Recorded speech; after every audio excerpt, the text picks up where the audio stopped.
Good morning. Here we are in Wall, New Jersey, taking a look at a roof replacement we're going to begin shortly.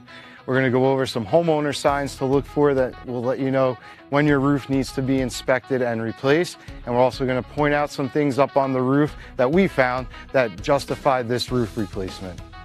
So what we were able to see from the ground was this black tar sealant here. This was a homeowner applied repair. It's not proper. There's some gaps and cracking here. We're going to go ahead and pull back the shingles, install the proper materials, flash this chimney correctly to roofing standards, and make sure it stays watertight for the life of the roof.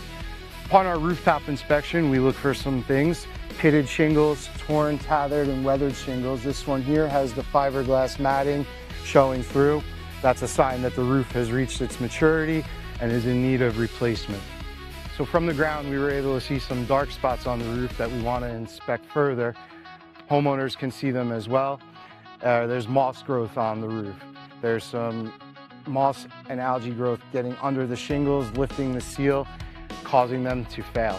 That's the common cause of water intrusion reaching nail heads and leaking into the attic. So what we get called out most for on roofs is this area right here where you have a pipe penetration coming up and the boot that surrounds it with the metal shoe and rubber gasket dries out and cracks and lets water leak into the house. Most common area where you see homeowners try and repair it with some flexi material is right here. We're going to go ahead and solve that with our one-piece perma boot application.